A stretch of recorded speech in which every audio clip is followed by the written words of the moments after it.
Hello everyone, and welcome back to Inside ArtScroll, where the books you read and the people who write them come to life.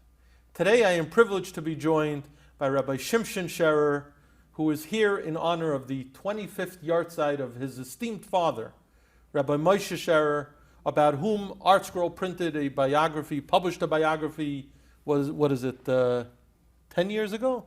I think 12 years ago. 12 years ago that the book came out. Thank you, Rabbi Sherer, for being here. My pleasure, my schus. Very, very special schus to have you here.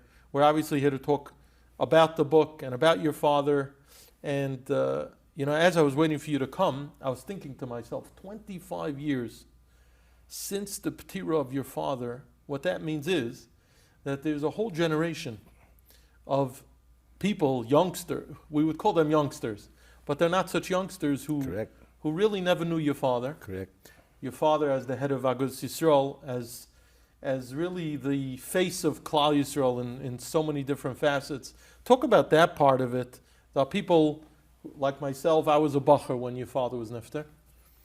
But there are many people who didn't know your father. If you sat down with an audience of people who did not live at the same time as Rabbi Moshe Sherer, what would you tell them in a few minutes? How would you describe who he was?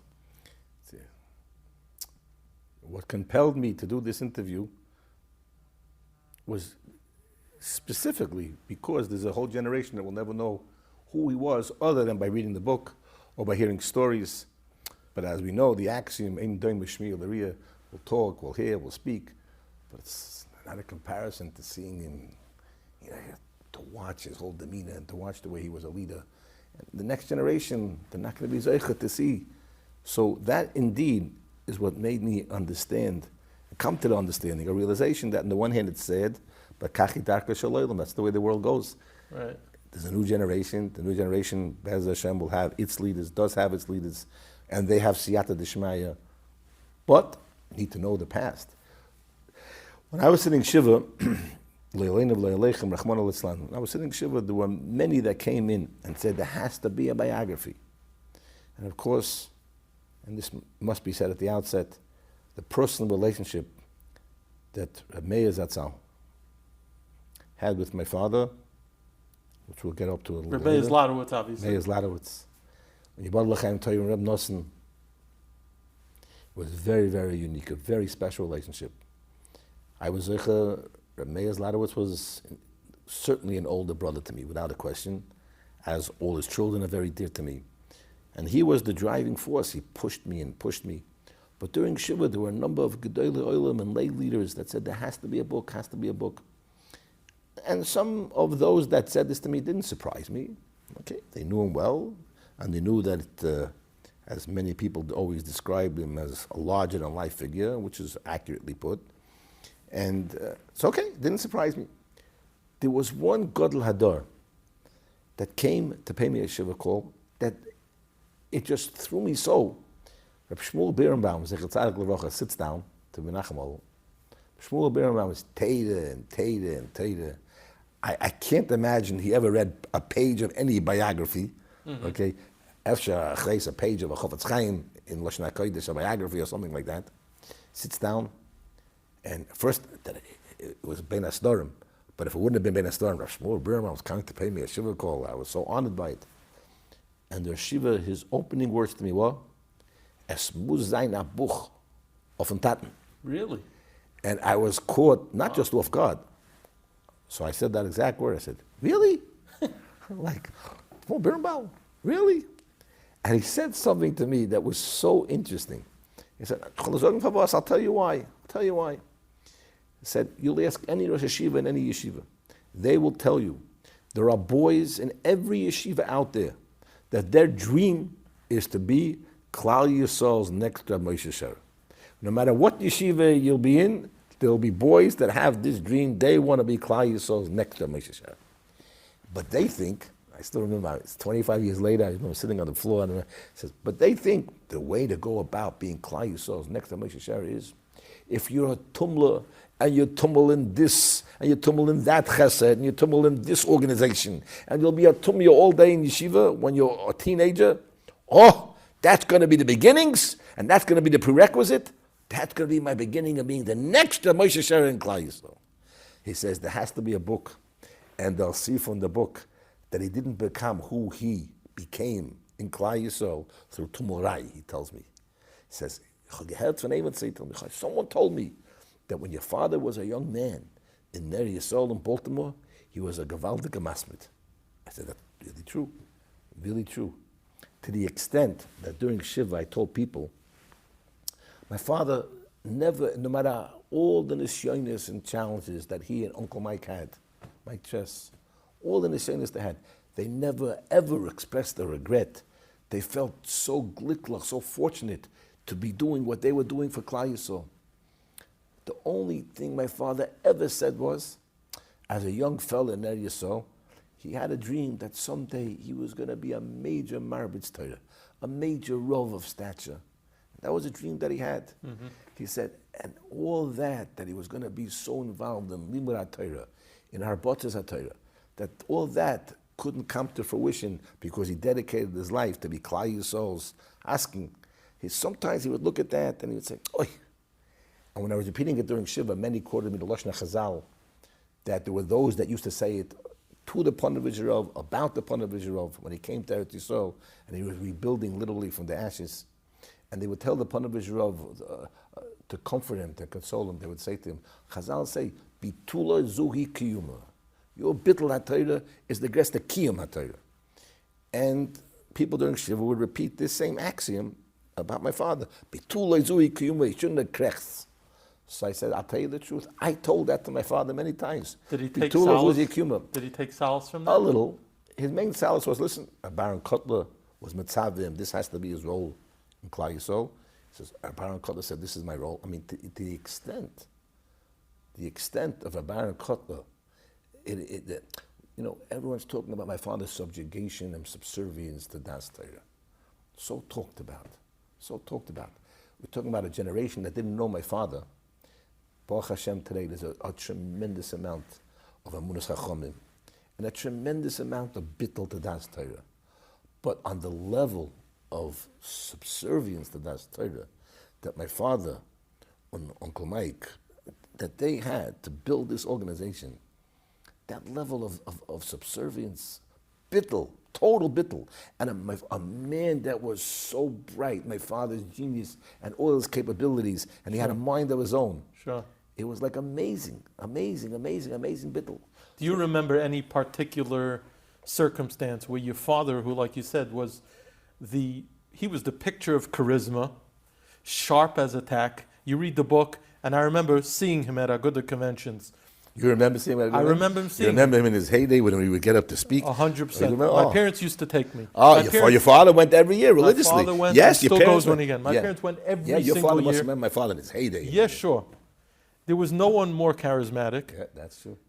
I don't know if there was a better orator. That's probably. It was a master orator. We'll get to that. Keep that word in mind, charismatic. But I just want to give you one thing about a Baron Kotler, that my father wanted to be a Rav. So parenthetically, when I was sitting Shiva, my father's in many ways closest confidant, there were a number of those people that would, Naftali Neuberger from Baltimore, charismatic Levracha, Neuberger from Baltimore. They were best friends from their Yisrael days and all their lives. He was one of the only, there were a few others, but one of the only people that my father would have given a blank check to him. You could use my name, don't even have to ask me permission. And they did tremendous amount of hashtadlonis, of askonis together. He walked into the house to be Menachem Avil. There was a room full of people, and with his heavy German Henry Kissinger accent, starts the conversation. He had a pocket full of letters. I don't know, at first we didn't know what it was. Papers sticking out of his pocket, coming out of his pocket. He sits down, and naturally everyone got quiet. My Neuberger's here. And he looks at the audience, very heavy accent. How would you define temporary? Okay, obviously, a question like that, he must have the answer. It's a rhetorical question. How do we define temporary? How do we define temporary? Okay. So I said, Rabbi Neuberger, obviously there's going to be an answer that I don't know. So Rabbi Neuberger, please tell us how we define temporary. So he takes out a letter that my father wrote him in 1942 when he left Ner Yisrael. And he writes him, Dearest Naftali, I now, Baruch Hashem, have tried out for 6 different shuls for the Shtella to be the Rav in 6 different shuls. That was my father's dream, to be a Rav. To be a Rav. We're getting back to what we said before. Baruch Hashem, and he's reading this letter. Baruch Hashem, all 6 shuls after my probah, all 6 shuls offered me the Shtella. But none of those shuls are really to my liking of where I see myself being. So for the moment, I turned down the opportunity to be the Rav of these 6 kehilas. And therefore, temporarily, I've decided to join the Aguda and work, with Mike. So Rabbi Newberger looks around at us and he says, that means that Rabbi Sherer defined the word temporary as 55 years. Temporary, because he wanted to be a Rav. And the Rebbeinu Shem works in very mysterious ways. Because my mother's father was an orator at the age of 20 in Lita.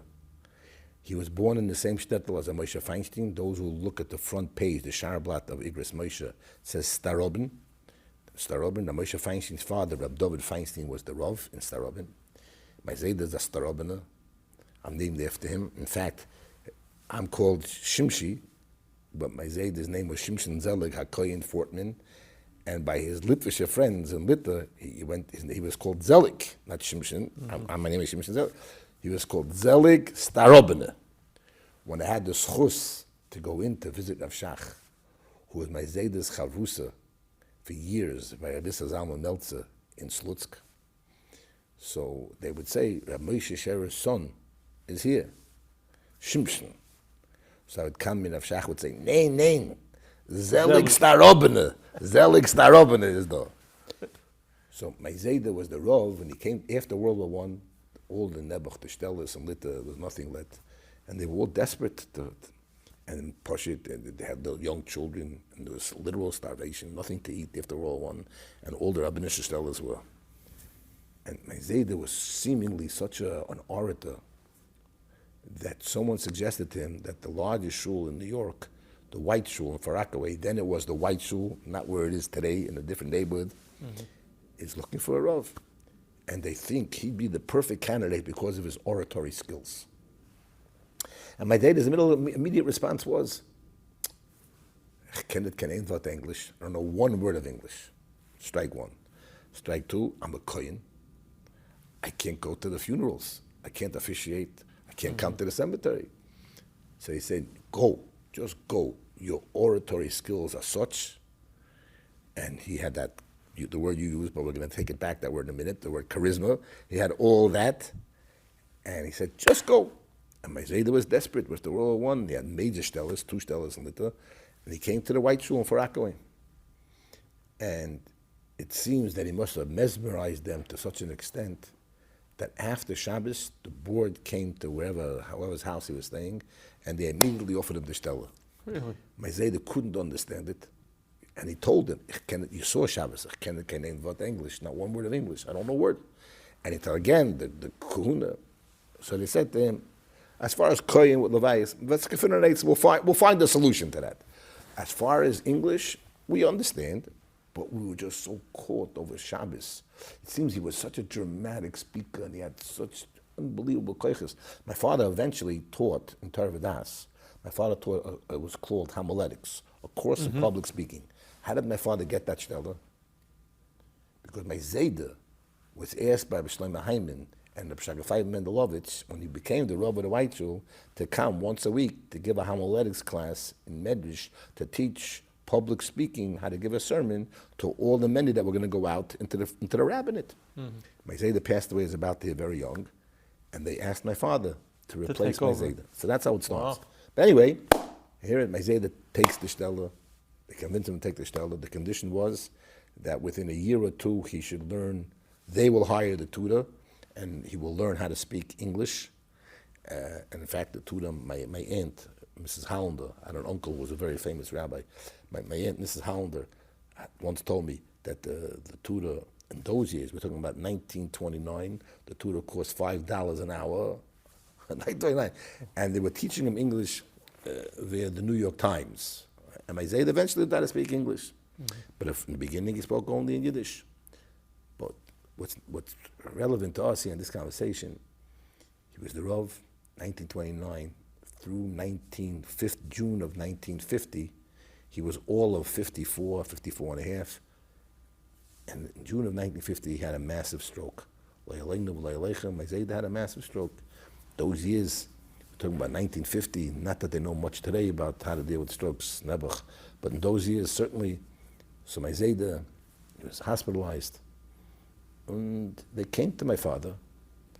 In 1950, my father wasn't yet 30 years old, but he had shown the leadership capabilities through whatever the Aguda, little fledgling organization with Uncle Mike, dealing with the Sherer Plata Jews. And they asked him temporarily, here's another word, temporarily, he should be the Rav.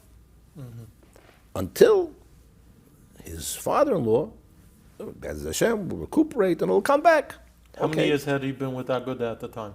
My father started in 42, and this is 1950. 58 years later. Yeah, 8 years later. Okay, and it was only temporary. And my father's dream, as Rabbi Neuberger read in that letter, was to be a Rav, and temporarily he was working in the Aguda, okay, as we're about to hear. So here he is. June of 1950, my father was the substitute temporary rabbi of the congregation till his father-in-law, Bez Hashem, would recuperate. June, July, August. I have sermons that my father gave that he wrote out. June, July, that year, I must come out some years, Shabbos in June, must be. I have sermons that he gave Shabbos, I have the sermons that he gave Sukkot, high holidays, Rosh Hashanah, Yom Kippur, I have sermons that he gave on Chanukah. Here, my father, the Rav. Okay. Baruch works the way the Baruch works. February of 51, my Zayda passed away. They struggled to bring him back for 6 months. But Baruch has his ways. My Zayda was all of 55 years old. Nebuch.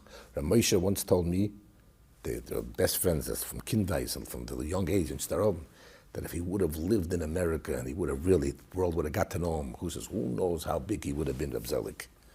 When all the gedolei from Luther used to come to America, he used to stay by my Zayda in the house. Panavish Rav used to stay all the time by my Zayda in the house. Mary Rabbi Rebellious father, Reb Shmuel Leib Svei, stayed many months at a time when he'd come, stayed by my Zayda. The story, during Shiva, for my Zayda, my Baba was, I don't even know, if I had to guess, I would say she was around 50 years old now, a young almana.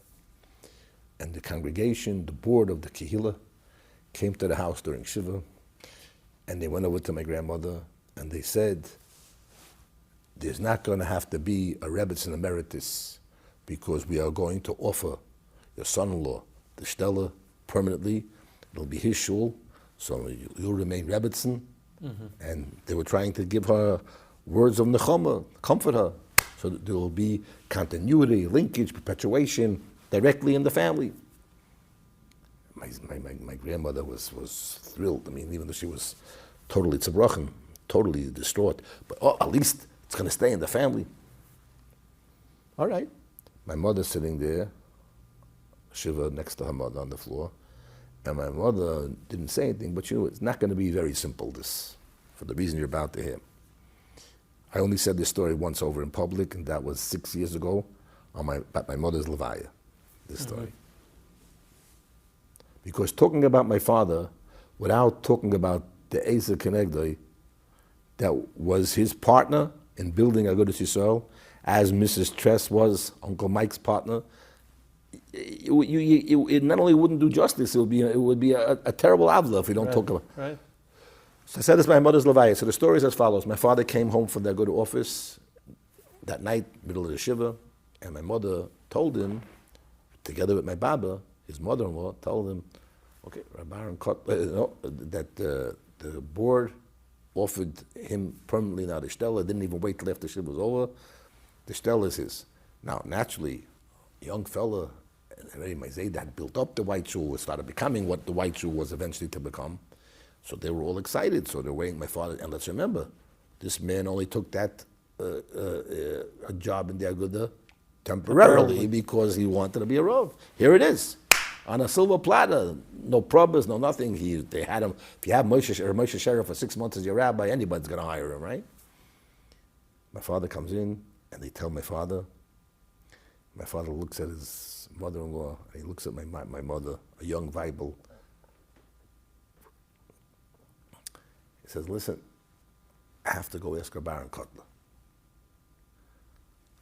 I'm confident that my presentation to Baron Kotler will be such that I believe he'll answer me in the affirmative. He'll say, take the Stelle.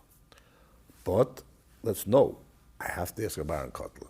And just whatever he says, that's what we're going to do. My mother wasn't surprised because my mother knew my father's Baron Kotler. His whole life was a Baron Kotler. As this book, Yonis Rosen does a terrific job in many things in the book, but in that, Baron Kotler. My Baba was very not happy with that response, and she looked at him. Hazar Stelle is being offered to you. Here, Baron Kotler? And my Baba knew Baron Kotler, because my Baba came from the city of Slutsk. Wow. That Rabbi Zalman was the Rav and the Rosh Yeshiva, so she knew Baron as a younger man, the young person. What's even the question? What's Baron Kotler? Where you go up? I have to ask Baron Kotler. But he told her, and my father used to say, I made a mistake by telling my mother-in-law. Oh, but I think my presentation will be such that Baron will say he could take the Stelle. My father, he underestimated. He said he shouldn't even have said that. Mm-hmm. End of the story, as I said, when my mother's the liar. My father, I heard this both from my father and from Rabbi Sherer, Baron's heilige son, the Rabbi Sherer. My father went to Baron, and he made the presentation, and he pushed every button. He said, I'm going to be a marbitz Torah. I'm going to be mamish, be able to go back to my life's dream, and I'll be able to sit and learn and give over Torah to Klal Yisrael. I'll be mechadish chedushay Torah, because one of the things my father loved most, what you mentioned before, his speeches at a good conventions, his koyach and drush. Mm-hmm. To be innovative and to come up with Jewish thoughts that was classics of Rabbi Moshe Sherer. You see that a lot in his Sefer, that's right? Correct. We have here his Sefer B'Shtei Einayim. Here you see it. Here you see it. What you see it here. Here that koyach and Jewish. So and he was so innovative in Jewish. I mean, it was literally to marvel at. So here, and he presented to Baron a list. I'm going to be able to be marbitz Torah. I'll be sitting and learning Torah. I'll be able to be machadish in Torah. And I won't have shalom bayis where my wife doesn't have lechem lechel because they are good. What are you talking about 1950? What was Klal Yisrael in America in 1950? And the little there was, when there were so many tzibroch and Yidden that came, I thank the work of Uncle Mike and the rescue organization and Rabbi Silva and all that. My father was much younger. So what were they then? So he made a presentation to the Baron. And my father has, as you use the word for charisma, which we're going to be taking back soon. So here it is. And Baron listened to his presentation. And it's cholim, my dream to be a rov, Baron looks at him and says to him, Bishum oifenit. There's nothing to talk about. It cannot happen, and it will not happen. Bishum oifenit. That's not just no, or let's talk about it. He makes a presentation, Bishum oifenit. So my father sat this, Bishum oifenit. And the Heilige Shiva Mor in the Baron says to him, you're not going to understand what I'm about to tell you. But I have to tell you why, Bishum oifenit. Why? The answer is no. So there are much greater things in store for young Moshe Sherer to do for Klal Yisrael than being the Rav of any one shul, no matter how prestigious the Stelle is, and no matter how great your Habatzis Torah will be and can be, there's much greater things in store for you than any one shul. My father sitting there, Chas v'sholom, he never argued in about ever, but he says to Rosh Yeshiva, much greater things in store for me. Wer bin ich? Who? He was a little boy, a 30-year-old fella. Wer bin ich? Was bin ich? Wer bin ich? Now, always Uncle Mike, you see in the letters in the Mike Tress book, that's also an ArtScroll book. They call him Mike. And I think it's in there, but it's in here, that he would urge my father, we need all, he saw something in my father. So Baron obviously saw the same thing that Uncle Mike saw when he used to write him letters, we need you in class. So my father says to Baron, who am I? Who am I? A young fella. In February of 51, my father wasn't yet 30. Right? He was born June of 21. He wasn't yet 30. And Then he says to our Baron something else. He says, much greater things in store for me for Klal Yisrael. What Klal Yisrael? Who Klal Yisrael? What Klal Yisrael is the Baron talking about? 1950, what was Klal Yisrael in 1950? So my father was he couldn't understand what the yeshiva was saying. Mitzad the Klal Yisrael part, mitzad himself. So our Baron looked at him and said to him, I said that you're not going to understand. But trust me, the day will come and you'll see that there were much greater things in store for you than being the Rav of any one shul. My father's dream went out the window. The temporary of Rabbi Newberger, because he's trying out for Stellas. Here he didn't have to try out. Here he had the biggest Stella, handed to him because he was the temporary Rav while the Sherer was not well. And he's saying, and the parents telling him no, and that no was no. There's nothing to do about it. So as I said, my mother's Levaya. My father went home, and he had to break it to his young wife. And my mother looked at my father, said, Shiva said, no, back to bread and water. She didn't even ask my father, tell me what was his reasoning. And my father wanted to tell her, maybe she'd be proud of what Rabbi said about her young husband. Right. Shiva said, no, it's back to bread and water. Now, certainly partially was because my mother had a Munas Chachamim, but it was much so she knew there was nothing to talk about. My father had such a Munas Chachamim, so Shiva said, no, you got it, case closed. But my mother was a very smart woman, and my mother says to my father, Shiva said, no, it's back to bread and water. But I only need one favor from my husband. You have to be the one to break it to your mother-in-law. It's the only favor. Back to bread and water is back to bread and water, but you have to break it to your mother-in-law. Okay, this is a pretty tough assignment. He goes to his shviga, a Slutska Litvak, and he has to tell her that I'm not taking the Stella. And he goes to his mother-in-law. My father used to tell over these stories, you'll hear in a minute, with such a sparkle in his eye, and how grateful he was to my mother, except for this one assignment that he has to break it to the mother-in-law. And he comes, and he breaks it to his mother-in-law. That he went to Rosh Yeshiva, he made a presentation, everything, every button he pushed that Rosh Yeshiva to say, take the Stella. But never underestimate Moran Rabbaran. You couldn't manipulate Rabbaran Koto. Nobody could manipulate Rabbaran Koto. And he said, what should I tell you? He tells his mother-in-law, Mama, the Rosh Yeshiva gesagt, nein, nicht stam nein. He didn't just say no. He said, B'shum oifen nit. B'shum oifen nit. So naturally, my mother-in-law, my grandmother, his mother-in-law, had just become an almana. She's a young woman, 50 years old, and she knew that means that the Stella is going to go out of the family, right? Said, was versteht er? Versteht nicht. The Baron doesn't understand what he's telling you to say no to. Doesn't understand. My father said, oh, the Baron versteht alles. He understands his vision and his way and his seeing panoramic views of everything with every ramification, repercussion on it from every perspective. Oh, wie versteht. My father says to his mother-in-law. End of the story. My father didn't take the Stella. Baruch Hashem, they ended up getting a very beautiful person. Rabbi Pelkowitz, sure. Our ArtScroll Svarim from Rabbi Pelkowitz. Pelkowitz. Yeah, Taira, Odom Choshev Moed. And he treated my grandmother, not like Rebbetzin Emeritus, but he treated her with all the dignity and all the covet, as he was a very special man. Oh, but it's not the same. Rabbi Pelkowitz is still not her son-in-law, and still not the family. So, like they say in Litvish Yiddish, my grandmother carried on an emes of breigis. Mm-hmm. Although what breigis means, I don't know what the word is, anger, but it wasn't, whatever the word breig, I don't know, breigis, one of those Yiddish Litvish words, doesn't have a translation.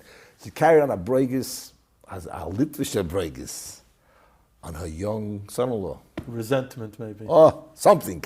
Good, maybe, but it's probably more, I don't know. Anyway, when Nebuch, my grandmother only lived 10 more years. And she Nebuch, her Petira was, I think she was 61, 62 years old, in the early 60s. But she was really not very happy with her son-in-law. The apple of her husband's eye, his young Moshe Sherer, and she wasn't very happy with him. What changed? So here we talk about the book, we talk about my father, we talk about a story, what it means to listen to Das Torah, aside from my father. We had that dream, as Rabbi Newberger's letters attest to, and my mother had Lavlek and Lechel, back to bread and water.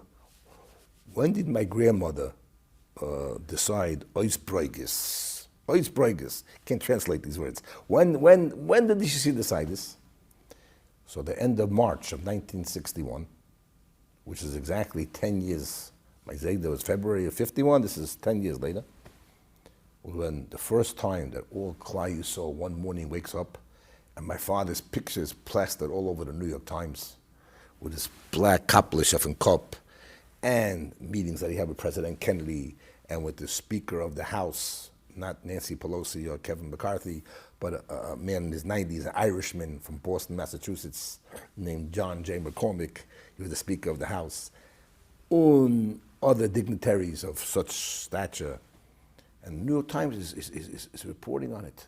My father's dream of aid to parochial schools, money to yeshivos, not being, at all a contradiction to the First Amendment to the Constitution, the separation of church and state.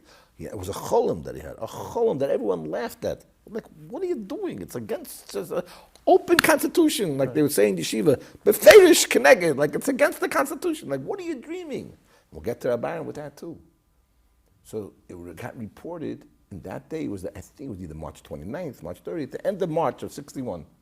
And it was a major, major story.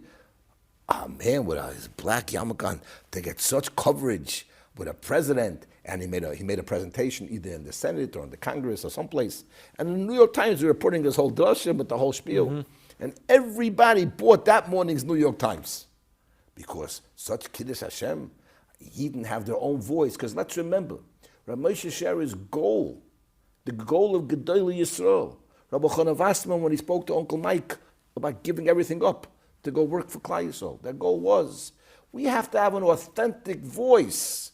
We no longer can let those who totally forge and misrepresent what Torah is, those who don't even believe in Torah Missinai, they're going to represent us to help us to build Torah in America. They don't even believe in Torah Missinai. The reform movement, they're going to be our representatives. They're our voice, which was the case till then.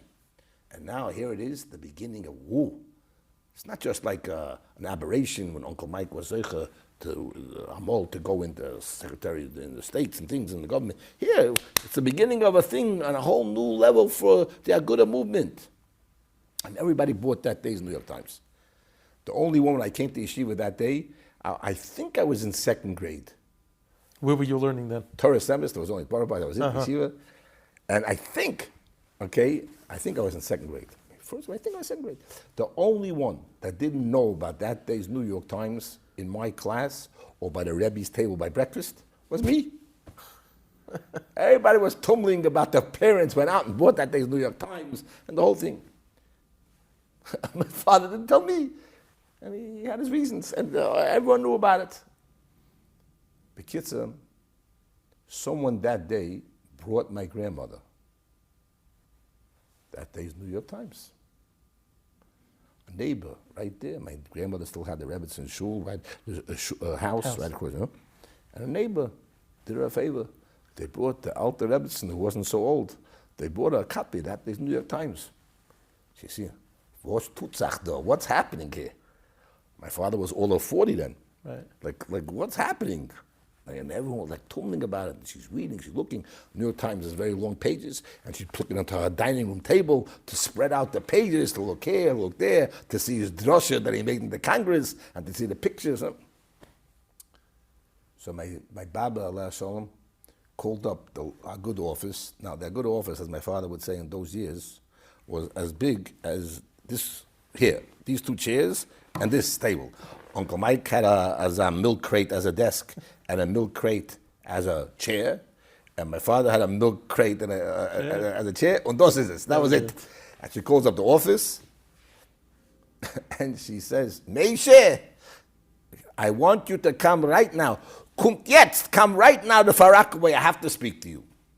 Okay. Now, for 10 years, she was carrying on, to a certain extent. Chalila, not the sliptish breigis, right? Because the shul didn't stay in the family.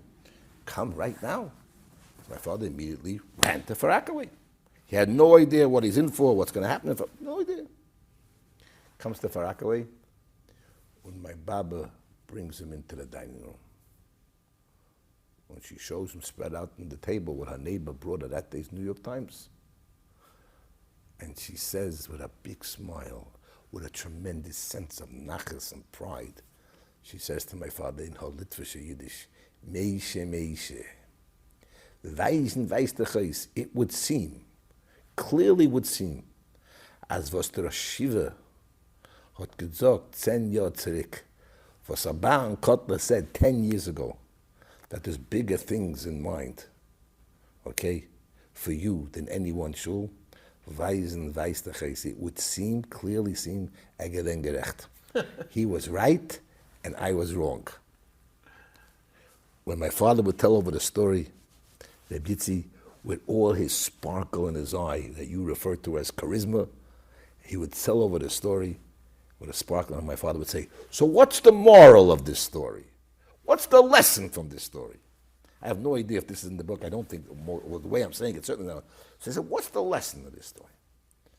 Saying, what the greatest Torah sage that America had in the 20th century could not persuade my mother-in-law of in 1951, the almighty New York Times influenced and persuaded her in 1961. So never underestimate the power of the media, because it seems to be so powerful. So my father would always say with the story.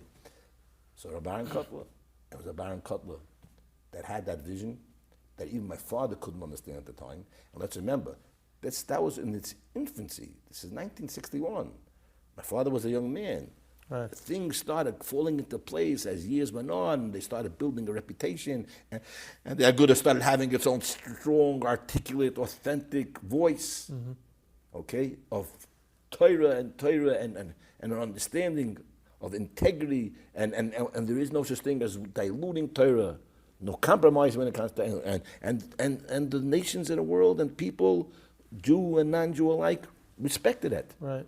No I wanted to compromise. point out, which I was saying earlier, is that, if someone is weak-minded in mind and thought, it's one thing to be deferential.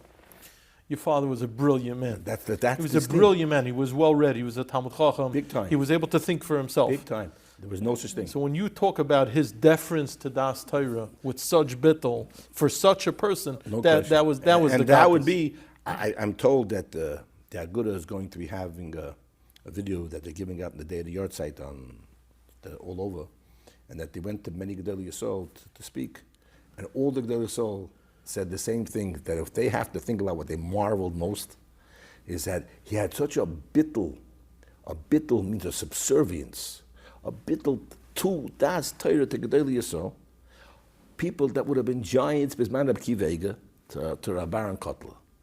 And then Rabbi Baron is nifter, that same bittul to das Torah, deferring, whatever word you want to use, he showed to Reb Sherer.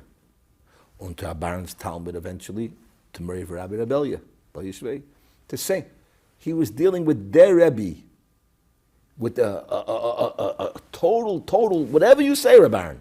He did the same thing. And those that are being interviewed, like of Gedolei Yisrael, for that all said that point. All said, and like you're saying it, because he had a mind of his own. Right. But he didn't have a mind. So getting back, so here it is. Rabbi Baron told him you can't be the Rav. Rabbi Neuberger, we've got to get back to how we started here. Okay, we're trying not to go off on tangents too much. So Rabbi Neuberger said, temporary, but he's going to be a Rav. Ois Rav, Ois dream, because the Baron Kotler said no. And slowly, here it is, 1961, okay. But all his work for 8 parochial schools, we're talking about now, from 61 to 2023, it's probably, to say that it's trillions of dollars is probably not said enough. Trillions of dollars that Klal Yisrael benefit from it. When I was sitting Shiva, so Rabbi Aaron Twersky, who did a tremendous amount of work for my father on the legal aspects of it and never took a dime. And as things started falling into place, and my father had first originally a defeat in the Supreme Court, and I wrote him a letter, a beautiful poetic letter, it's in the book, that you can't give up hope. Tonish Meyayah Zayin, I wrote him a poetic letter, Tonish Meyayah Zayin. And everybody was being machazik him, and he was putting up this battle. Aaron Twersky told me during Shiva, said at one point, he said, I said to Rabbi Sherer, if we would have had to pay lobbyists to do the work to get any level of success to get funding from the government for yeshivos. It would have run into very big money. So if you don't want to take the money personally, Rabbi Sherer, okay? So 1%, and then when I was saying Shiva 25 years ago, I think it tells me, it's $1 billion till now. 1% of $1 billion. Mm-hmm. Now, can you imagine what it is today? He said, my father looked at him like almost like he was like upset with him. He was disappointed. What are you saying to me? What's the suggestion? I'm selling my Olam Haba, my ticket of Olam Haba for money? And he wouldn't hear of it. And he wouldn't hear of it. But in the end of the day, and this is something people need to hear, not just subservience to Das Torah, but people need to hear. When my father had to prepare one of the first presentations to President Kennedy discussing this dream of 8 parochial schools. So President Kennedy invited 12 different leaders of different religions, of different denominations. There were 2 representing the Jewish people, 1 pro, my father, and 1 con from the Federation, and there were from Protestants, from the Catholics, all there making presentations to President Kennedy. My father had to make a presentation, which seemingly he's asking for something that goes against the American Constitution. Mm-hmm. My father asked many Rabbanim, should he wage this battle? Most Rabbanim said, it's a gelechter. This is the Yiddish word. A gelechter, it's a joke. Never going to happen. What are you wasting time waging a battle for something that's never going to happen? But the last word was always a Baron Kotler. And he went to a Baron. And they told the Baron, this plan, let's wage a battle for 80 yeshivos, 80 parochial schools. So the Baron said, Favos nit. Why not? So my father told me, because it's against the Constitution. The Baron never heard of the Constitution. And my father said, and many Rabbanim are telling me this word, it's a gelechter, it's never going to happen. So Baron Kotler looked at him and said to him, and this is your name, my dear. He said, one of the 3 of us, the 3 of us, Avraham, Yitzchak, and Yaakov. And we know all 3 of us, each one is a pillar holding up the world. Amudei ha'olam, Avraham, Yitzchak, and Yaakov. One of the 3 of us, that's the pillar that holds up our world. His name is Yitzchak. No? Sounds familiar? The name Yitzchak. Yitzchak, a Baron says to my father, even though his name was Yitzchak because of the simcha they had, that they were going to have a child, but when everyone hears the name Yitzchak, they'll all remember. They're not going to remember the simcha they had. It's going to right away bring to mind that Sarah Imenu, when she first heard the Bsura, they're going to have a child, she at 90 and he at 100 years old, it's a gelechter. Lashon HaPosek. It's a joke. It's a gelechter. So a Baron said to my father, why would the Eibishter leave a name of one of the 3 Amudei Ha'olam? Why did he leave one of the names of one of the 3 patriarchs, Yitzchak, which many will think their first reaction hearing the name, they'll think means the negative connotation that Sari Imenu said it's a gelechter, it's never going to happen. The Rebbeinu should have changed his name to a name that doesn't bring right away to the forefront of one's mind, oh, Sari Imenu said, it's a gelechter, it's not going to happen. Give him a different name. From a public relations standpoint, don't give a name like that. So the Baron called to my father, the answer is, because the Rebbeinu wants us all to know that indeed, from what some might have called a gelechter, an impossibility that can't happen, from that gelechter is Gebayin was born an Amud Ha'olam, a pillar that holds up the world, Yitzchak Avinu.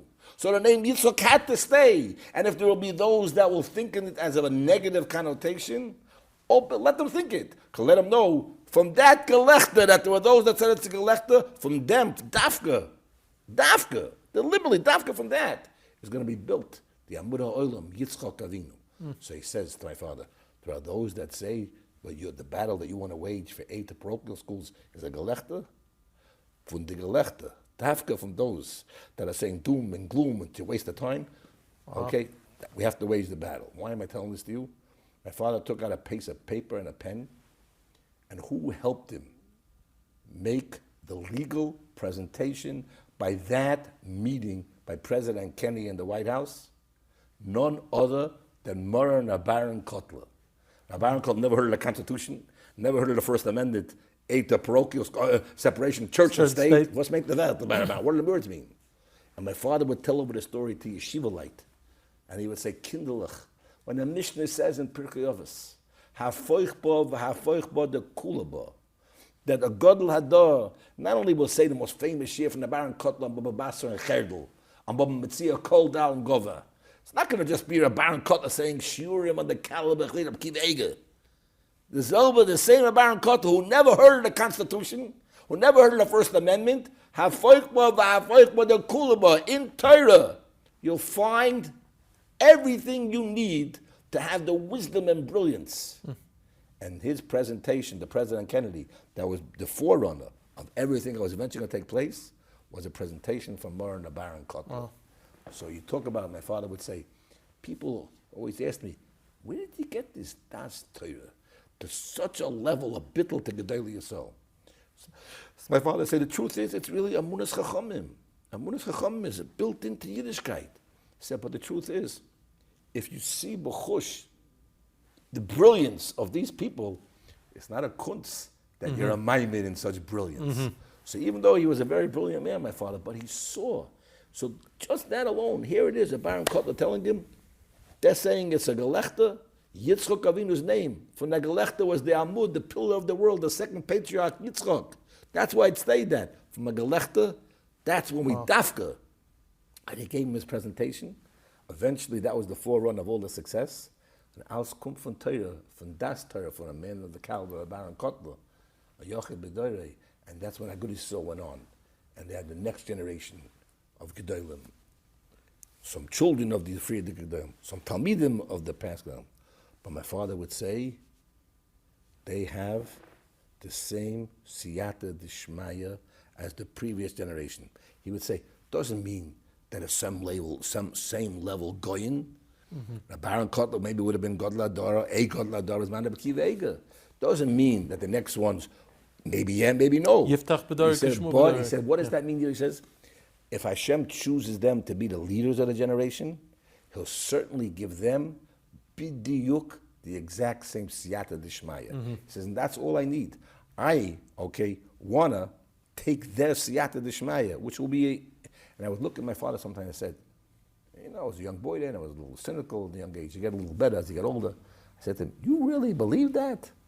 That there's people out there that's possible they could have the same siyat d'shmaya the way you saw a Baron Kotler? He said, absolutely. He says, I believe it because I see it. I believe it because that's the survival of Am Yisrael. And certainly that and only that could be the survival of Agudas Yisrael. And he believed it until this day. People that are grandchildren of the Baron Kotler. But the Siyat D'Shmaya, we have to believe they have that. And we have to believe Hafoichba the Kulaba. If a Gadol B'Yisrael tells you who to vote for, and some of us say, what does he know? Let him stick to the Gemara. My father would say, oy vey, let him stick to the Gemara. Hafoichba is a Metzias. And that was what Baron Kotler taught him. Now, I wanted to ask you, you mentioned before about the day the New York Times came out. Everyone knew about it except for you. Growing up, you grew up in a house, in a warm house. Your father was the warmest, most cordial person. What was that like growing up? And did you know... That's a very fair question. Did you know that you were in the presence That's of greatness? Very, very fair question. They say sometimes when you peel the curtain away from great very, people, very, very that's when you find out if they're really great. Question. And probably children really know the truth, what their parents really are. Right. Because sometimes people could fool, not the entire outside world, but you can fool many people. But you can't fool your children. If your children are honest with themselves and not just automatically, my father is the gift to the humanity, right? So children are they're the best. So it's a very fair question. You know, I said by my father's levaya that my father had 4 children. My sister Rachel, my sister Elki, little Shimshi, and Agudas Yisrael. And I said it, and Agudas Yisrael was 25 hours a day, 7 days a week. Chalamoyed, Yontiv, Shabbos, if there's a problem, Afilu Yom Kippur, 7 days a week. So I said by the Rabbi, he had 4 children. And Agudas Yisrael was in the walls of our house. It was in the DNA of all of us, and the DNA of Klal Yisrael was in all of us. And it was 4 children. So many people during Shiva, when they would come in and say to me, didn't you say it in the wrong order? You said Rachel, Elki, little Shimshi, and Agudas Yisrael. He had 4 children, but wasn't it the other way around? Agudas Yisrael was number 1, and you guys were 2, 3, and 4? I said, no. If you talk to me in hours, in time, 100% Agudas Yisrael was number 1. But if you talk to me about what he showed his children, his devotion and his love and his caring, I don't know. I've asked my sisters, I've discussed it with my mother many times.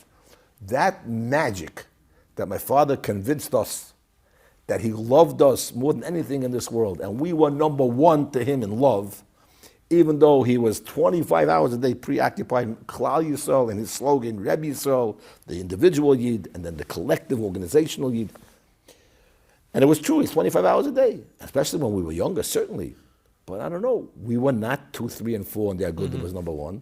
There was something in the house that he was able to convince us, okay, that we were first, that he loved us, and we were first, and with all his love and all his belief in Agudas Yisrael, but we were still first. I don't know how that was, so yes, growing up now. So did I know that he was an unusually special, gifted person, and that eventually he'd become what people refer to him as a melech, or look like a melech? It's a very interesting question. He went out of his way in the house to just let his hair down, let us see, like, I grew up, my father had this thing, a gift that he wasn't public speaking. He was so gifted in telling stories.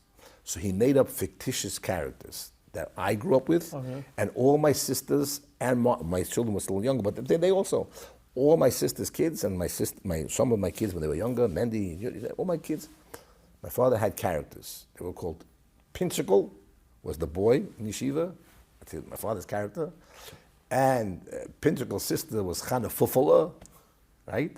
Or Pinchikal's Rebbe was Rebbe Goldberg. The Goldberg. Chana Fufala's teacher was some lady, Miss McGuire. Don't ask me how Miss McGuire got it.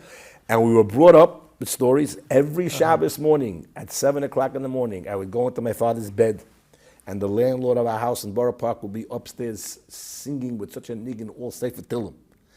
He was upstairs, tired, and we were downstairs, and every 7 o'clock in the morning, I was in my father's bed. That was my time with him. And he would tell me a Pinchikal story with Chana Fufala, with Miss McGuire, Rebbe Goldberg. I would walk to shul, and he had all these stories. The flying sukkah, the chocolate matzah, right? And there are pictures in the book, towards the end chapters, that talks about the family, a personal family, of my father sitting with grandchildren. And you can look at the picture and you can see how he's so into the story, telling his grandchildren about Pinchikal and Chana Fufala, Nishkashleik, what's Pinchikal and Fufala, and Rebbe Goldberg, and the flying mezuzah, and the flying matzah, and the chocolate matzah, and the flying sukkah. And there was always a moral at the end of the story, which almost all the time was that you got to give your life for the next one. Can't live for yourself. So I grew up in a house, hey, my father, he's a regular daddy. Pinchikal, but Chana Fufala, and no. Was he around much? No. But the time that we had with him, those Shabbos mornings, or for example, going to shul every Shabbos morning, walking to shul, was early in the morning. There was only an average of 2 from a year in every single block in Borough Park in those years. So I really had it to myself, walking to shul. And you were the only boy, so you're Only walking boy. your father to shul. It was quality time, beyond quality time. But as the only boy, I wanted to ask you. You're the son of Rabbi Moshe Sherer. Growing up, did you ever feel a pressure? They talk about children of greatness. Children of great men very often, they cave to the pressure. It's just too hard and they throw in the towel. I want to tell you, was that ever a struggle? I can appreciate that, certainly can appreciate that. Whether in yeshiva, Rabbeim, I'm sure Rabbeim looked at you and said, Rabbi Sherer's son. I told someone yesterday a story. I was a little boy in Camp Aguda, and other kids could have been misbehaving. It wasn't terribly misbehaving, but doing the same thing wrong I was doing. I wasn't saying Omen Yesh Merab properly enough by Kaddish. I was a little bit late for davening. I was a little kid. I didn't keep curfew to the minute, and other kids were doing the same thing as me. But by me, oftentimes they would say to me, "You're Rabbi Moshe Sherer's son. You can't do this." So I told someone when I was a 7-year-old boy and I was in Camp Aguda, on Galuf, And I came home after the summer, little kid, told us yesterday, son. And I said, Daddy, it's so difficult being your son. Oh, really? It's so difficult being your son. If I would have known, I was only 7, that it would hurt him, there's no way in the world I ever would have said it. I said, it's so difficult, it's so unfair.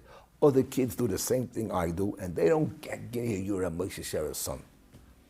And he looked at me, I told his son yesterday, he looked at me and said, I'm really sorry. I hope someday you'll be proud that you're Moshe Sherer's son. Wow. But I'm really sorry. Wow. So I told this person yesterday, many years later, when my father was putting on my kittel, right before I'm walking down the chuppah, I took him and I hugged him. I said, it never was difficult being Rabbi Moshe Sherer's son. It's the most proud thing in my life. It's the happiest thing of my life that I'm Rabbi Moshe Sherer's son. And he knew that I was referring to way back. So before we get to the charisma thing, we have here my father's Sefer B'Shtei Einayim. My father in B'Shtei Einayim was put out by ArtScroll many years ago. And he writes a preface, he writes a hakdamah to B'Shtei Einayim, to his holy Sefer with many of his drush werte. It's very difficult Hebrew, but so I want to read you a closing paragraph towards the end of his preface to answer your question. Not did I feel pressure, and not was it hard for me, but I want to read you what my father obviously he thought as far as the children. So here it is, B'Shtei Einayim right here. He writes a paragraph in the closing of his introduction of his preface, almost at the very end of his preface. He writes, with a special obligation. I'm coming here to express as hakarasi ha'amuka, my deep gratitude. L'chelik hagodol, to the chelik, to the poor, so great. Shahoya, l'mala me'arba es mishana, for over 40 years. Now, the book, the B'Shtei Einayim came out 15 years before it was then. Yep. To chelik hagodol, in my work, for over 40 years. L'zugasi ha'yikara, to my precious dear wife, Maras Devaira. B'chol avodah saying, all my work, umasa l'tevas haklal.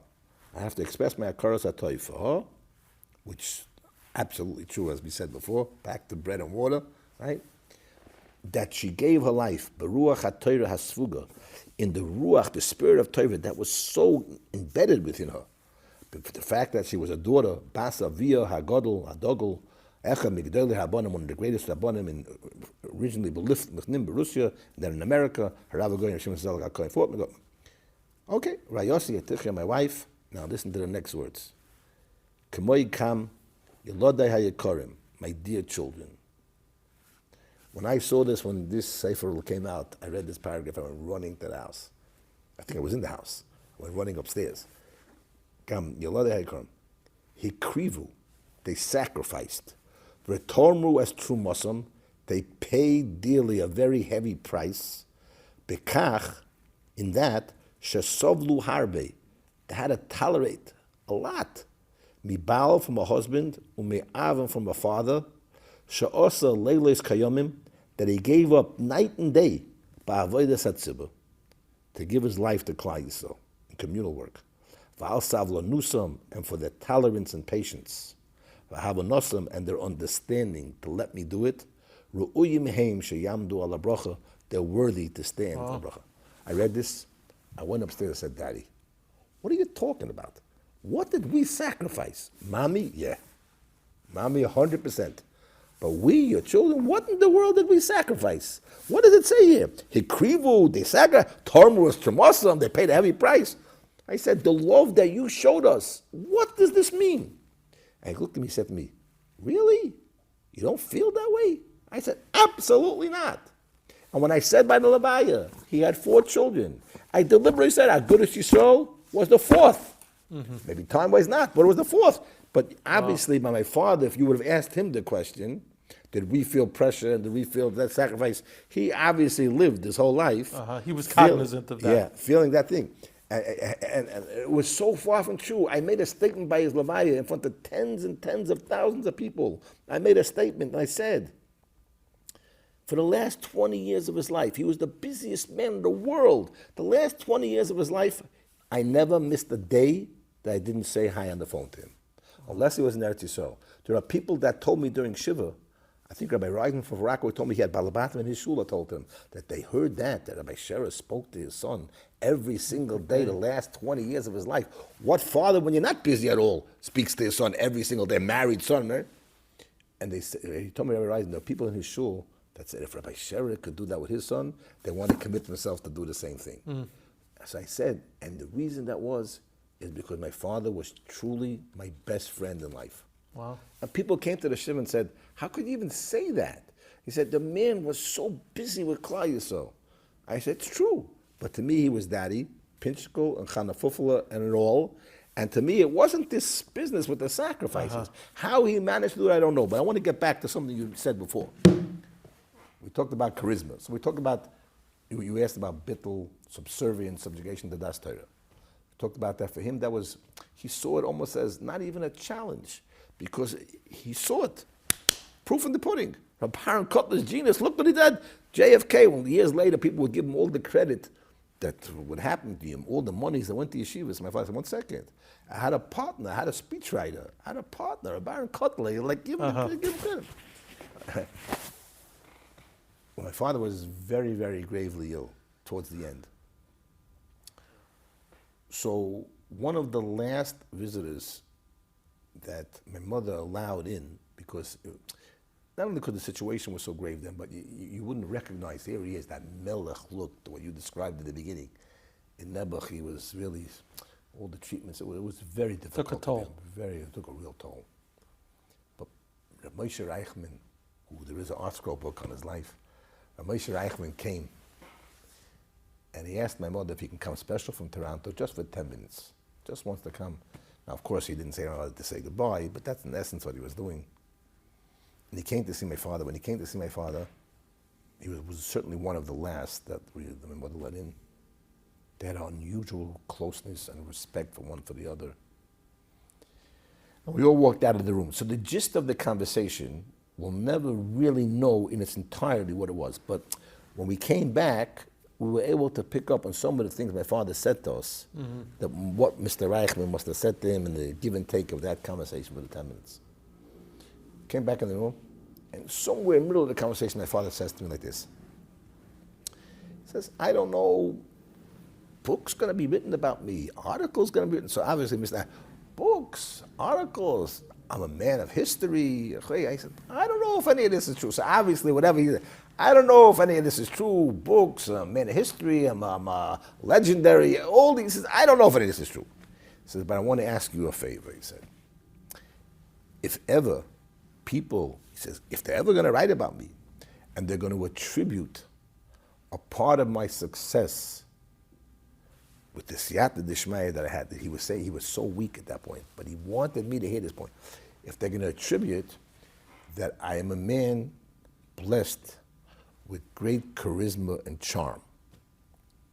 Now, it's obviously something Mr. Reichel must have said, something along those, I don't know, he said, I don't know how it was said, or maybe he implied it, I don't know. I have no idea what that conversation was. My father loved him, respected him, so I have no idea what that was. He said, but if it's going to be said, he kept saying, I don't know if they're going to write about me. I don't know, man of history, I don't know. But if they're going to write about me, that a part of my success was due to my charisma and charm. He says, please, my son, don't let that be said. Wow. So listen to this.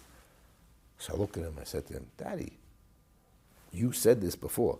I said, Daddy, who in the world, Jewish world, Havel, not Jewish world, who has more charisma than you? Who has more charm than you? Like, it's true. Who has more charm than you? Rabbi Yankiv, when Rabbi Yankiv told him he can't grow a beard, and he was astounded. And Rabbi Yankiv said to him, because in my opinion, it says in Chazal, Hadris Ponim usually means a beard. But in Moshe Sherer's case, maybe you're a part of your success for Klal Yisrael as our representative in all inyanim, whatever it might be. Maybe it comes because of the way your Hadris Ponim is without your beard. And then he said to my father, "Und als ich bin nicht gerecht, if I'm not right, aber a suffix wird das bleiben. It's a suffix if I'm right. And even if maybe I'm right, you can't grow a beard." My father was like astounded sitting there. So here he is. I said to my father, what's going to be so wrong if they say, as Reb Yisrael just said, a very true statement, who had more charisma and charm than him? So he said like this. It's so important. He said, just parenthetically, that period of time, Bill Clinton was president of the United States, and he was going through a very difficult time right there. And it's always has to do with Jews, whatever it is. A very difficult time he was going through because of his quote-unquote charm, right? So he says to me like this, my father. He says, every Friday night, you sit down and you sing Eishes Chayil Miyimtza. And you proclaim the words of Shlomo Melech and Mishlei. Sheker Achein Vehevel Hayefi. Charm, Chein, charm, bluff. It's absolute bluff. Sheker Achein. Yefi, Hevel. Charisma, Mitzam, bluff. So he says to me, Shimshon, you start your Sudas Shabbos proclaiming it's bluff. Sheker Achein. And then you eat the Sudas Shabbos and you sing Zmiris. And then you're about the bench, Birchas HaMozen. And in Birchas HaMozen we beseech the Rebbeinu Shem, B'amora milamdu, alei aleinu. And we ask the Rebbeinu Shem, V'nimtza chein v'seichel toi be'ein elekim v'odam. He says, what just happened to you? You started your Suda proclaiming Sheker Achein. It's bluff. And you end your Suda v'nimtza chein. What happened in the course of the Suda? What, you schizophrenic? Like what's happening to you?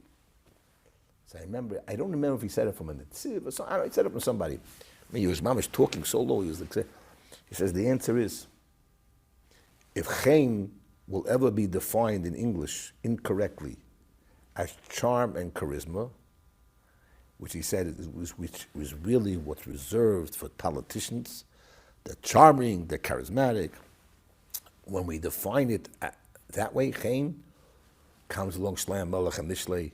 He says, Sheker Achein, or is it a bluff? It's one big bluff. But if a Yid understands that the word Chain cannot possibly mean charm and charisma, because at the end of benching we say, Be'enei Elekim. So he says to me, Noyach motzo Chain Be'enei Hashem. He says, so I want to ask you something. He says, Shimshon, what? Noyach was charismatic to the Rebbeinu Shalom? He was charming to the Rabbi Shalom, or we're beseeching the Eibush at the end of benching Rabbi Shalom. Nimtza chein be'ein elekim. Give me charisma in Rabbi Shalom's eyes. He says, from that you see, chein can never be defined as charm and charisma, because that's sheker, that's bluff, and sheker has no kiyum. Sheker can't have atzlocha. Kushta koi. Emes has a kiyum. Shikra loikoi, sheker has no kiyum. So chein of the chein in English definition is sheker. But when we ask for chein be'enei Hashem, he says, you know what that is? In Birchas Kahanim, we say vichuneko. What's vichuneko? We ask, the Rebbeinu Shem gives us a bracha that we should have. What chein should a yid have? The chein of the koyin should be stolen as a bracha. The chein of kutche berichu kiva yochel. As my Rabbi Rebellion said, some Sefer once, getliche chein, divine chein, betnim. We asked the Eibishter, Rebbeinu Shem, please give me that chein be'ein elekim, something from the divine chein. That's what we ask for. So if it's sheker chein, it's Bill Clinton's. It's the politician's chein. If it's chein that you're going to be matzliach, to be able to build an organization with siyata d'shmaya, that's not charm and charisma. If anything, it's antithetical to charm and charisma, because that's bluff. It's be'ein elekim. The Rebbeinu Shem is giving you a getel chein. He says, so please don't let it be said that I had charm and charisma. But throughout the shiva, every politician that came, the first thing they would say to me, from Giuliani on, everybody, they would talk about my father's integrity. Ask him that he never asked for anything for himself. Every time he asked for a favor, he never asked for anything for himself. Never. And the next thing they would all say, it rings in my ear. Every politician will come and says, hey, his charm and his charisma. Nobody had such charisma. And then you would think back to what he said. I think back, and this is what he would say. And there are many Yidden that you look at them, they will get benched with an unusual chem. Take, for example, Rabbi Avraham Pam. Nobody could tell me, and it would maybe, if you're not a thinking person, you would maybe say, Rav Pam, he was very charismatic and very charming. But when you think about what my father was teaching me at the very end of his life, you can't say that about Rav Pam. Or I would be remiss if I didn't say right now, Mari Rabbi Shmuel Kamenetsky, Philadelphia Rashiva, Shmuel Ben Ita Ethel, Mahilig Rashiva, Mari Rabbi, Azachein. Azachein, he's taka beloved all over Klal Yisrael. Azachein. You're going to come to me as a Talmud, you're going to tell me, Shmuel, he's very charming and very charismatic. When I was a young man, I would have said, you're darn tootin' right, he's right. But when I heard this lesson from my father, I said, whoa, whoa, whoa. Reb Shmuel has the DNA of his Heilige Tate Reb Yankiv. And there's a chen, that's a getliche divine chen that they have within them. And that was the hatzlocha that my father and Uncle Mike and those that were the Shutvim and the gedolei Yisrael, there was a gewisse chen that they had, that was a chen that was the emes. And through emes, you could conquer the whole world. And it wasn't just charm and charisma. But when the books come out about my father and all the articles that come out about my father, I got to make this speech, hang up a sign, please don't say that he had charm and charisma. Because if I would tell it to someone, he would think I'm nuts. How could you say it? You said it right in the beginning of this conversation. I didn't know when I said that I was opening up a Pandora's box. That's bad. It's true what you said. It's true what you said. His mom is true what you said. Wow. And it's really true what you said. Now, there are many people listening. Many people are going to go out now, and especially in honor of the 25th yard site, to buy the book, to remind themselves of who we miss, the void that was left. Really irreplaceable. Really irreplaceable. He was one in a generation. I don't think we've had anyone to be able to step into those shoes. Rabbi Bender told me many times. He had a very close kesher. For a small period of time, he even worked with my father in the youth division before Hashem Yisbarach gave Klal Yisrael the matana that he went into chinuch full time. He told me that he took his young children to my father's levaya, and he told his young children then a statement that he says at the time he knew it was true, but as years went on, he said it's more true now than even when he said it then. And he said it wasn't something that he had ever said. He told his young children in the car, I don't know if it was on the way to the levaya, way home from the levaya, I don't know. He said to them, what you are here, this levaya, Rabbi Moshe Sherer, he is truly irreplaceable, cannot be replaced. And when he said it to me, I said, listen, the Rebbe should make sure everybody will have a replacement. He said, no. If you understood really what your father was and what he was, he cannot be replaced. So I don't know, I believe the Rebbe will give us people, but that's the word that he told me. As the older he gets, the more he believed that that's true. There's no question that the Minsker Rebbe in his Hesped, in one of his opening lines, said how grateful we have to be to the Eibishter, to the Rebbe Shem, that he gave us this matana for our generation. So yeah, no question. What would you think is the takeaway for simple people like us, whether people who are involved in askonis and shtadlonis, and especially those people who are not? Right. So number one, you spoke about your father's devotion to his family. That's vital. You spoke about his deference to gedolei Yisrael. What do you think? He lived his life knowing he had a responsibility to Klal Yisrael, every Rebbe Yisrael, and every individual. But I would say, in Camp Aguda that very last summer, that his doctors did not want to let him go. No, it wasn't the last summer. It was right after he went into remission, Baruch Hashem, for a few years. It was the summer right after he had gone into remission, and the doctors were afraid that he should be surrounded with little children in the camp. They used to hug him, and they used to make a whole spiel when he came to the camp. And the doctors didn't want to let him go. And my father felt he had to go. It was his life, the camps. Just to see Yiddish kinder in a camp. And he had to go, and the doctor finally gave him permission. They made a deal with the doctor that he won't shake anyone's hand, that he didn't even keep the deal. And the whole famous story. When he got up to speak, he was a skeleton of himself. He eventually did get back to that charisma and all that. But that summer, came to the camp, was after going through treatment, came to the camp, and he said, Kinderlach, as long as the Rabbi Shalom gives me air in my lungs to breathe, I will go around telling people, you cannot live for yourself. You must live for others. And then you are first glicklich. How do you translate glicklich in English? Then you are first lucky, whatever, I don't know. Fortunate, lucky. Some words in Yiddish have no chance. Then you're first glicklich when you realize you can't live for yourself. You have to live for everybody else. The first takeaway is, Klal Yisrael, we're too small. We're small people. And the Rebbeinu Shem gives all of us koiches. You give them midas sharachim, mahu, afata. There are certain hanhogis that we literally could emulate the Eibishter. And it's not just giving you mahu afata. Mahu afata means he gives you the tools, the wherewithal, and the capability to have the rachim v'chanan, kivayochel, the Eibishter's rachim v'chanan, the getel chechein that we're talking about. So everyone, you can't live for yourself. I would look at my father, little boy to shul, we say that was my time, my private time. My sister didn't even have that. That was me. I used to tell him, get up and come to shul and you'll have it. And so often he would tell me, she, everybody could be me.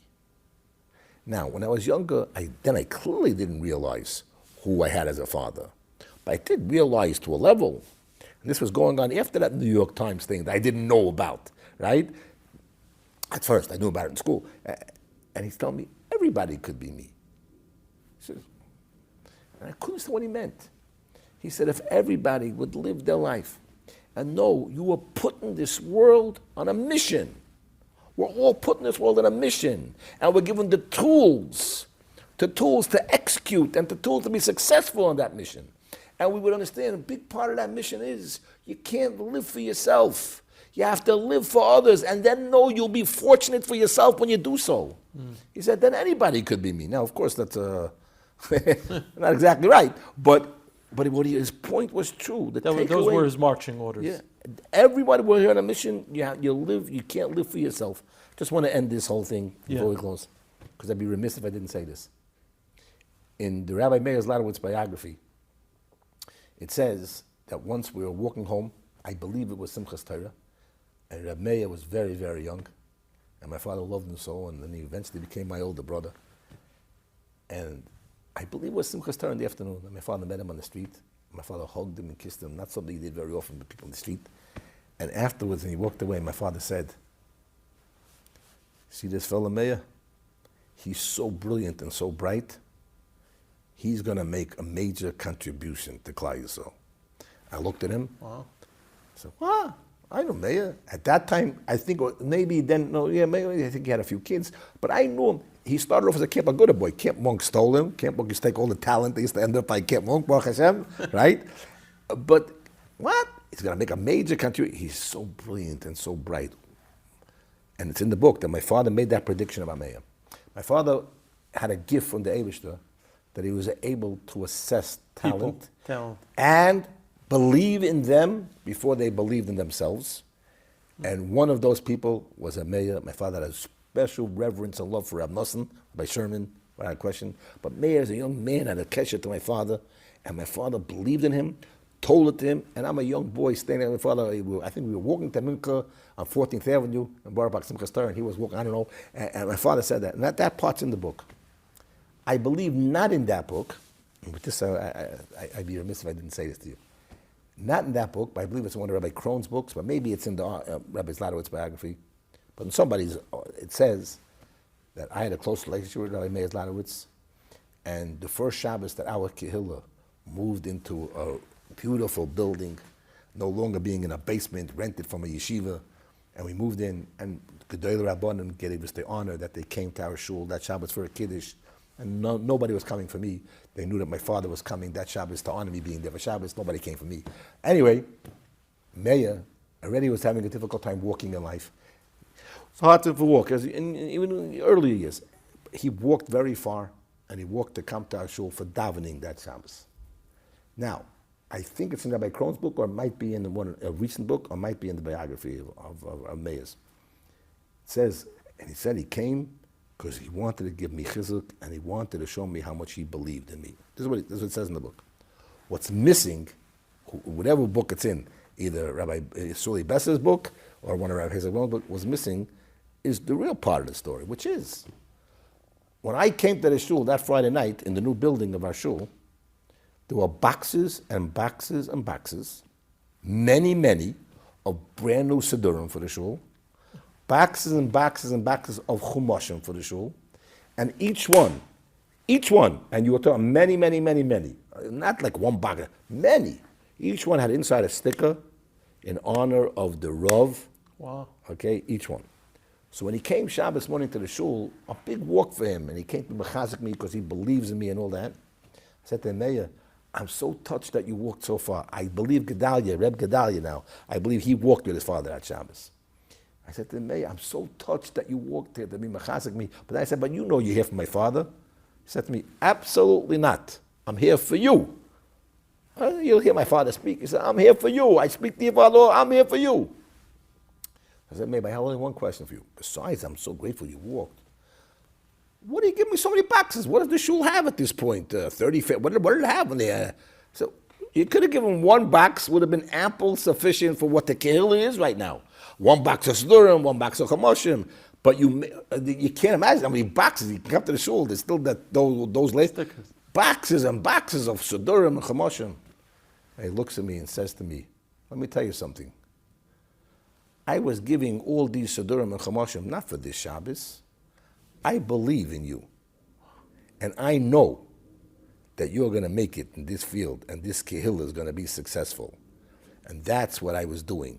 I was giving the boxes for the future, not for today. Wow. I looked at him, I said to him, Meir, it seems to me that what you're doing is reciprocating the belief that my father believed in you. You're reciprocating that, and you're trying to show me you believe me. I said, there's only one difference. I'm not Meir Zlotowitz. My father believed in you. He says to me, no. He says, there is no difference as far as me and you, Meir Zlotowitz. He says, maybe the difference is I'm not Rabbi Moshe Sherer believing. Your father was Rabbi Sherer believing in me. And he reciprocated with such a belief in me, Meir, that throughout the years, reverberating and resonating off the walls of our kehillah, are not only a major amount of ArtScroll svarim that he would constantly send, but was the belief, not me, a belief in a kehillah that Reb Meir, that forever and ever, our kehillah, and me personally, okay, have such a debt of gratitude to a man who was a visionary of Rabbatz's Torah, unparalleled, there's no way to describe. Zusammen Yibad L'chaim Toivim with Reb Nosson, now Baruch Shem Gedalia. But for me personally, that it wasn't even true. What's he believing? Who am I? Who am I? But he gave me a chizuk that Shabbos, the walk, but all those boxes and all the stickers. That was something uniquely special about Reb Meir. That's what really is the fundamental yesod of the Hatzlocha, of the Siyat D'Shmaya, of the Heilige ArtScroll Masorah, that nothing was insurmountable. If you follow Das Torah as he so did, okay, there's nothing insurmountable. So for me, to be here today, on a very personal level, I'm sitting here with you, I have such nachas from you, on a very personal level, on many levels. But the nachas that my father had from Reb Meir and Yibad L'chaim from Reb Nosson, the nachas that my father would have from Reb Gedalia, and from the whole chevra here, whole chevraya here. The truth is that the circle, it came full circle with the publication of this book. And my sitting here today, right. It comes full circle. Comes full circle. That the stickers in the Chamoshim and Siddurim, his walking to my shul, and it wasn't just one box, and I looked at him like he was off his raka. It comes full circle in the belief that my father had in him, which was there, it was warranted, there it made sense. His belief in me made no sense, but it was a chizuk of my life, and it was so similar, coming back to the very beginning of our conversation, to when a Baron Kotler told a man 30 years old, okay, there's much bigger things in life for you than any one shul. And my father took that, and my mother said, back to bread and water, but they believed in Das Torah. I thank the Rabbi Sherer that I believed in people such as my dear Chaver Reb Meir, when my Heilige Rabbi, my Rabbi Rebellia, when Yibad L'chaim Toivim, my Heilige Rebbe Reb Shmuel, who was the driving push for me, that 7 years ago, by the 25th anniversary of the shul, was the only time he ever came to Flatbush for a Shabbos. He surprised me to be part of our Kehilah's celebration of that 25th anniversary. Gedolei Yisrael, at the time when they pushed me to become a Rav, wasn't something had any cheshik for whatsoever, for 100 reasons. But my father said to me, how could you not listen to your Rabbeim? And then he said, besides for the fact that they happen to be right, but it doesn't need to hear right, not right. How could you not listen to them? And Meir was one of those that pushed me so, in such a big way, that besides for all the other love that I feel for him, and that spills down to his children, he spoke by every one of my children's simchas, Meir Zlanowitz. Really? And I spoke by many, many, many of his kids' simchas, even though he would get nervous, you're speaking too long, as I am now here, but he would say, you're speaking too long, but I'm going to still ask you next time, which he did. We should be zeicha, that from a Meir from his lichtige Gan Eden, when you bought L'chaim Toim Reb Nosson, the ganze Chavraya should be zeicha to be mamshech this avodas hakodesh with continued hatzlocha, to give out the true, unadulterated Torah Akdosha, unadulterated, no compromising, unadulterated das Torah, as my father did in Agudas Yisrael, as ArtScroll is doing through this heilige avodas hakodesh, and together we should be zeicha b'korev to tanza kegen Mashiach with all these Jews. And my father was first thing he's going to tell me when he comes back, when Mashiach comes, he told me, Shimshi, don't forget Mashiach's an agudist. I know that's what he's going to tell me. The word Mashiach's an agudist. Okay, Mashiach's an agudist. We should be zeicha together, Rabbi Yitzi, the tanza kegen Mashiach to keinu amen. Amen. Thank you again. My great honor.